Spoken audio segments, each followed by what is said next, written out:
தெரியாது நமக்கு. அந்த நிலையில இருக்கிற நமக்கு அரசாங்கம் வந்து அந்த செலவினத்தை ஃபுல்லாக அரசாங்கம் எடுத்து உன்னை காப்பாற்றி விடுது. அதுக்கு நம்ம போகணுமா போகக்கூடாதா? அது கார்டு வச்சுக்கணுமா வச்சிருக்கூடாதா? இதெல்லாம் வாங்கிக்கணும். ஒன்று ஒன்றா கேட்டு இனிமேல் வாங்கிக்கணும். புரியுதுங்களா?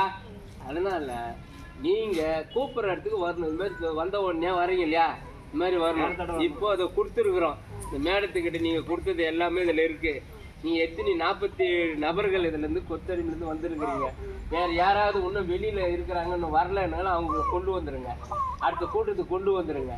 அவங்கள கொண்டு வந்து உங்ககிட்ட கொடுத்தா நமக்கு 2 ஒரு கூட்டமைப்பு உருவாக்கி 2 தொழில் செய்கிற மாதிரி இந்த கடலூர் மாவட்டத்தில் மையமாக வச்சு பண்ணலாம்.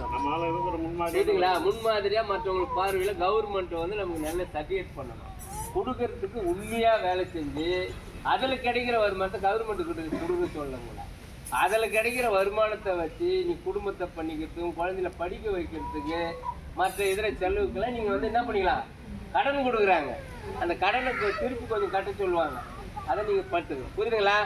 இதெல்லாம் செய்யறது தான். இப்படி இருந்தால் தான் வாழ்க்கையில் ஒரு முன்னேற்றத்தை கொண்டு வர முடியும். வாழ்க்கையில நீங்கள் ஒரு மாற்றத்துக்கு வரணும்னு தான் இன்றைக்கு அரசாங்கம் வந்து உங்கள் மீது ஒரு சிறப்பாக கண்ணோட்டமாக இருக்கிறாங்க. முன்னுரிமை கொடுக்கணும், இருளர்களுக்கு முன்னுரிமை கொடுக்கணும் அப்படின்னு சொல்லிட்டு அரசாங்கத்தினுடைய நோக்கம். அந்த நோக்கத்தை நிறைவேற்றணும்னா நீங்களும் ஒன்றா சேரும், இல்லைன்னா கிடைக்காது. உட்கார வைங்க, கொஞ்சம் உட்காருங்க. அப்படி நல்லா தள்ளி உட்காருங்க.